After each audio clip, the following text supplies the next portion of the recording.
Journey to the Unknown Through the Vortex. Chapter 2. The Search for Jake. The setting sun cast long shadows over the twisted ruins of Super Slide. Ron stood by the poolside and took one long last look at where his son had disappeared before his eyes. He remembered that he had the video of Jake's descent and disappearance as well as photos of the twisted Super Slide. These were intact as he had the presence of mind to leave his phone at the side of the Super Slide pool before he dived in to look for his son. He walked past the police barricade back to his parked car. He felt numb and helpless with no idea what he should do next. Then he decided to look through Jake's video and the photographs he had taken of the slide in the pool. He scrolled through the images again and tried to remember what they reminded him of earlier. Thinking back to his undergraduate days, he logged onto his cloud storage account and went to the archived photos. He found what he needed and logged onto the social media webpage of his college and located the particulars of his physics lecturer. He downloaded the video and photos of the entire incident and emailed them to the given email address, with a description of the day's occurrence and his cell phone contact number. It was just 1 hour later at 8:30 p.m. when his phone rang. "Is this Ron Carter?" "I am Dr. Ken Harding." Ron replied, "Dr. Ken Harding, thanks for calling back so quickly, I really need your help." "Ron, meet me at my house as soon as possible as I have many questions for you on the incident." Ron got into his car and drove to where Dr. Ken Harding lives. He found the correct house easily and rang the doorbell. Dr. Harding opened the door and let him in. "Ron, thank you for seeing me so soon after getting my email." "Ron, this is as puzzling a mystery as any as I have come across. Quickly tell me every detail you can remember." After Ron finished his narrative of what happened and showed Ken the original video and photo images on his phone, Dr. Harding went to his computer and started his VR/AR setup. "Ron, the email attachments I received are of too poor quality to use. I will use the originals on my AI program. It can identify marker points on each picture, match the same points and produce an augmented reality video stream." The smartphone was connected to the laptop and the images were downloaded into his proprietary VR/AR image processing program. The program identifies match points from different image views and mapped them into AR images. These were then processed to enhance the video of Jake. Dr. Harding handed one of two goggles to Ron and put on the other. The images mapped from both video and still images showed the slide shoot at the pool before the lightning strike. The depth of field was believably real, and Ron felt as if he was back in front of the Super Slide. "Ken, this is the best the program can put together. The video and images from your phone are not of sufficient resolution and lacks coverage of all angles of view." Ron felt depressed and sick in the stomach. Then he remembered that he had a copy of the security film and the USB memory stick that he bribed the security officer for. He removed his goggles and laid it on the table. "Dr. Harding, I have the high-definition security tapes of the incident from the fixed camera installation of the Super Slide before and after the incident." "Ken, great, hand them to me, and you are not my student anymore, just call me Ken." After a few moments of setup, the film came on again. By superimposing the earlier images from those from the new footage, the slide came into focus with a clarity that could not be seen on the original film. The images of the energy vortex and the concentric annuli of lights felt so real that Ron reached out and tried to grab Jake as he disappeared into the lights. He shouted out, "Where did he go?" Ken, also very intrigued by what he was seeing, and he pulled off his goggles and said to Ron, "I have an idea which I am going to try." Ken engaged the voice command of the AI program and said, "Engage phase shift subroutine, 45 degrees positive, no, 90 degrees, 95, 100, 102.5. The image flickered with each voice command and gained a greater luminosity and sharper focus. Ken replayed the scenes of the slide's discharge section into the pool before and after the lightning strike. With the greater clarity, the color cloud revealed images of a concentric series of annuli within the vortex of energy. Ken then said, "Time array shift AI enable. 45 milliseconds, 30 milliseconds, 20, 12. Hey, what is that?" With the time shift zeroed in, seen through the goggles were the image of a series of steady pulsating luminescent annuli within the light vortex. The annuli were now of much more solid texture and not just pulsating light flashes. The scene shifted to Jake coming into view from the top of the slide. As he slid down the super slide and entered the vortex, slide through the various annuli, Jake seemed to pulse an intensity of brightness and then turned translucent and faded past the final annulus within the vortex. The entire scene then flickered in intense brightness one more time and went dark. Ron, Ken, what? Tell me please, what did you show me? Where is Jake? Ken, the reason you called me was what you observed about the twisted slide, a sort of Klein bottle with a missing junction piece which was formed when the lightning struck the end of the super slide and twisted it around onto itself. But that cannot explain what happened. As for the light display over the twisted ramp, we do not have any data on that phenomenon, we just do not know what that is. Ron, but that circle of lights that we saw and that vortex of lights that seemed to end in a series of annuli, what is that then? Jake went through that light vortex and through the annulus but did not exit. Where did he go? Ken, I want to check out something I thought I saw, some color red shift just as the vortex was shutting down. Ken ran the film footage through the spectroscopic analysis program and the results displayed on the computer confirmed that there was indeed a color red shift as Jake entered the light vortex. Ken, Ron, look at the results of the analysis. There is a Doppler shift as Jake physically transited through the vortex. Ron, you mean Jake went through this annulus and was sent through to a destination that is receding away from our viewpoint? Ken, if we assemble all of our observations and apply the process of elimination of what we know is not possible, then what are we left with? Ron, yes, what do we have? Ken, from all laws of physics known to mankind, we can only deduce that the incident of Jake's disappearance is unprecedented. But if we look at the evidence of the following observations. 1. The lightning strike on the superslide ramp end and twisted it into some sort of Klein bottle. 2. The sudden but maybe coincident appearance of the cloud of flickering lights over the location of the lightning strike. 3. The formation of some sort of vortex of lights and Jake slipping through the observed annuli of energy. 4. The very observation of Doppler red shift as if Jake and all that were carried along with him was receding from our vantage viewpoint at high velocity. 5. The absence of Jake's body and that of the mangled end of the aluminum tube that formed part of the twisted Klein bottle. That we can verify as there is no debris whatsoever at the bottom of the pool of water. So therefore, I will venture a deduction that is most inexplicable but on the other hand the only plausible theory of what happened at the super slide. A vortex of energy in the associated annulus was created by forces unknown to our science and technology. A mass transfer of Jake and part of the twisted aluminum tube through that annulus. Therefore, I deduce that annulus may be a gateway of sorts that Jake transited through to another location. We know of the Doppler red shift effect implies that whatever that Jake went through, and the process of mass transfer was receding away from the superslide locale at high velocity. Ron, Ken, are you telling me that Jake has been transferred to somewhere out there? But I want to know if he is alive and well and how do I get to him? Ken, that is the most probable event that I can deduce now from observations of the incident. That annulus may be some sort of gateway and hopefully the transfer of mass was a process that did not involve disassembly of the target's molecular structure to reach the destination end. Ron, so if I understand what you are saying, Jake went through in one piece. So, he would be alive. Ken, Ron, I am sorry, no one can be sure but there is every hope that Jake is alive. Chapter 3. Jake and Zillia. Jake woke up from a deep sleep, rubbed his eyes and looked at his surroundings. He found himself in a white-colored cocoon with rows of flickering lights and a hum emanating from its base plinth. The lights changed color from an orange glow to a softer cool sky blue, dimmed and then shut down. A face appeared at the glass cover of the cocoon and peered in at Jake. The glass cover slid back, and two beings reached in and helped Jake sit up. Jake blinked and stared at the two beings. They look human but there was something different about them. Someone else came into Jake's line of sight and put a pair of goggles equipped with a pair of earbuds on his head.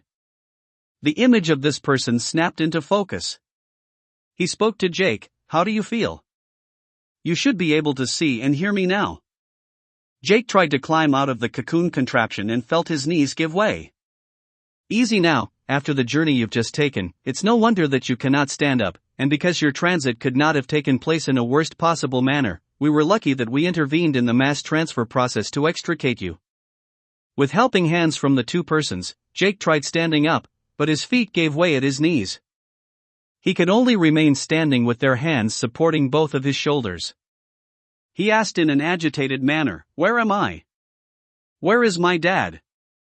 The person holding his hand spoke, "Calm down. My name is Zuriel." Zuriel's assistant came to support Jake's other side. Zuriel said, "You have just taken an extremely long trip.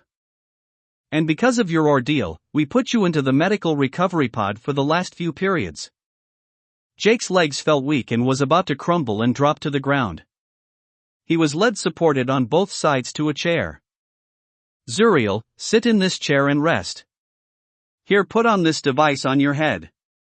It will connect to your brain to this machine that my assistant has brought over. Through exchange of mental images, it will explain what has happened to you. It will do all translation services in your brain through direct simulation of your left and right side of your brain so that you can understand our language and acclimatize with your surroundings.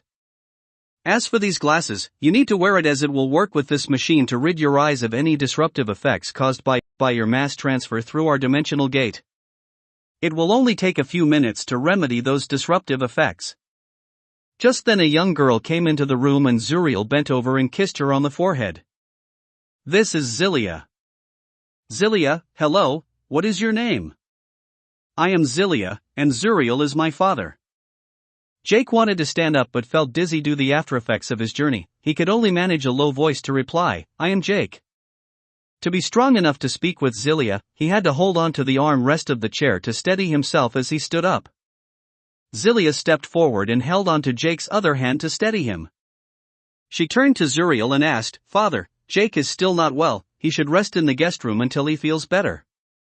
Zuriel, "Well, just for a few hours, I have to report his arrival to my superior Zekan." Jake, "It was fortunate that Zillia, who was watching the dimensional gate console in my home laboratory, heard the alarm and alerted me to the passage of a large lifeform coming through the gate. I barely managed to divert you to our pilot dimensional gate I am trying out here. It was Zillia who was first on the scene to help you into the medical pod. That intervention saved your life." Jake looked at Zillia and started to thank her, but she looked away, but not before he saw her side appendages, ears, turn a shade of pink. Zuriel then put her hand around Zillia's shoulders and said aloud, "Yes, my dear, it is not often that you have someone your age to play with, and I must say Jake here is really a nice-looking young man." "Jake, Zillia, I should really thank you for saving my life. But can I ask, where am I and how did I get here?" Zuriel's assistant looked at the steady green light on the machine and gave a nod to Zuriel. "Zuriel, your treatment is over. I think you should take a proper rest in the guest room now." "Jake, I can stand, and my vision is clear and steady." "Zuriel, you will feel your fatigue in a short while after this machine's healing effect wears off. You need to rest. Zillia, Jake, you can use our guest room to rest. Come." The three of them took the elevator up from the lab to the upper floor where the bedrooms were. Jake followed Zuriel and Zillia down a corridor with windows along one side. What Jake saw was a view of buildings in the valley below the hill where the house he was in. It was a view that no man has ever laid his eyes on. There were buildings reaching high into the skyline with bridges joining them at several levels. There were flying vehicles moving from one landing pad to another. But an odd thing was that the buildings were very sparsely lit up, as if they were not occupied. There was a square well lit up but otherwise with very few people going about. Jake caught up with Zuriel and tapped on his shoulder to get his attention. "I do not see that many people moving about. And most of the buildings are dark. Where is everyone?" Zuriel stopped at a window and swept his eyes over the city vista. He then turned to Jake. "Young human, Jake, that is your name, correct? In a few hours, when our star rises from the west, you will see what threats my world is facing, and that has everything to do with why you ended up on my world. But now here is our guest room, and that is the bed. Go to sleep and I will wake you to bring you to see my superior. Your guest room is just next to Zillia's. If you are hungry or thirsty, just knock on her door. She will get you some food and drink. Good night, Jake, and Zillia, take your rest.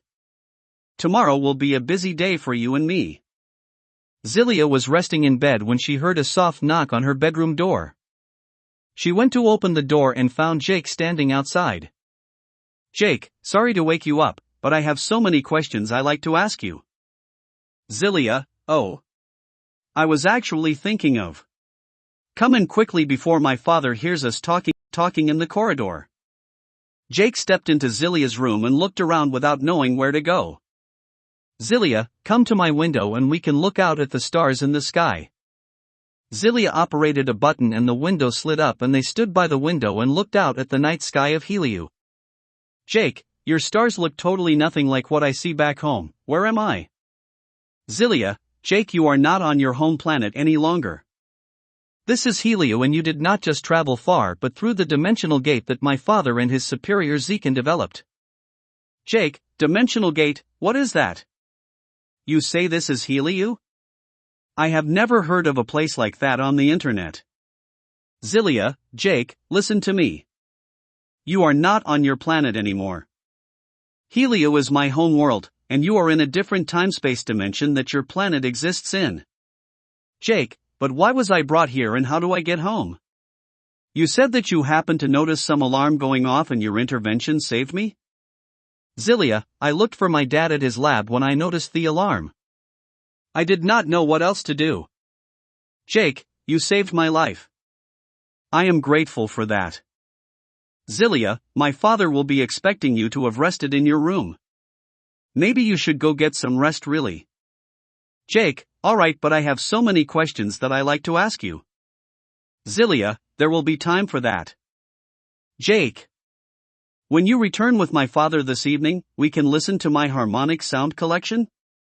"Jake, Zillia, I'd like that, but what is a harmonic sound?" "Ooh, music collection. Of course, I love music and I would love to go through your music collection." He felt giddy and wobbled on his feet. "Zillia, Jake, you are still weary from your trip through the gate, so you should go back to your room and rest." Next morning. "Zuriel, Jake, wake up. It is time for you to go. Jake, oh. Good morning, I think. Where are we going?" The sounds from the guest room woke Zillia. She walked over and stood at the corridor and saw Zuriel waking Jake up. "Zuriel, Jake, there are items in the bathroom for cleaning up. There is a fresh set of clothing. I had our personal manufab device. They were made up from your physical dimensions. Change quickly as I will be waiting for you outside in the corridor." Jake brushed his teeth, did a quick toilet, and cleaned up good. The appliances in the bathroom were familiar and Jake had no difficulty figuring how to use them. Jake stepped out of his room in his fresh set of clothes. There were no buttons or zipper. Some Velcro-like catches held the folds of shirt and pants. Zuriel signaled for him to follow. Zillia stepped forward from the doorway of her room and pressed something into Jake's hand. Zuriel did not see her do that, and when Jake started to say something, Zillia simply pressed a similar object into her ear and made a sign of speaking. Jake then understood it was a communicator of some sort. "Zuriel, Zillia dear, Jake and I have to go now. Be a dear and I will take us out for dinner tonight." On that note, Zuriel nudged Jake in the direction of the door and led him to some sort of vehicle which then raised itself off the driveway when they approached. He got around to the side of vehicle where Jake was to sit and showed him how to get in and strapped himself into the seat.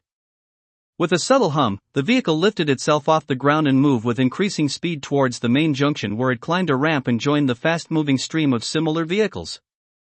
The Helius sun rose in the west and cast its rays over the Helius cityscape. The vehicle that Jake was traveling with, Zuriel, was bathed in strong light from the rising star. The vehicle automatically activated the polarizing filters on all the windows and the roof. Zuriel turned to Jake and waved his hand. "There, our star Helius has risen. It has begun to expand into a super red giant star. The UV radiation is now on an ascending scale of intensity. We had to evacuate older buildings in Heliu, those that cannot be outfitted with UV and anti-radiation protection. That is why the night cityscape looks so dark and forbidding." Jake was not in any mood to make small talk, and they sat in silence as the vehicle sped along with the rest of the traffic towards its destination.